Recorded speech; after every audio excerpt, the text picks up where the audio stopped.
First January ছিল দিদির পার্লারের উদ্বোধন। তো সেই অনুষ্ঠানেই গেছিলাম সকালে, আর পার্লারটা ভেতরে খুব সুন্দর করেই সাজিয়েছে। আর কিছুটা আউটকাম তোমাদের সাথে আমি শেয়ার করেছি। আর তোমরা যদি পুরো ট্যুর চাও তো আমি দেব।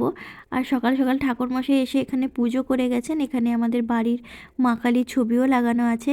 তারপরে ডেকোরেশনের কিছু কাজ বাকি ছিল, সেটাই কমপ্লিট হচ্ছিল। তারপরে এখানে আমি তো সকাল সকালই রেডি হয়ে চলে গেছিলাম।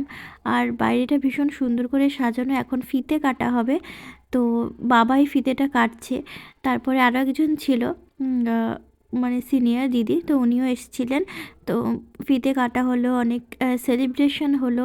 দিদি ওনাকে গিফট করলেন, আর উনি দিদিকে এই গণেশের মূর্তিটা গিফট করেছেন, ভীষণই সুন্দর।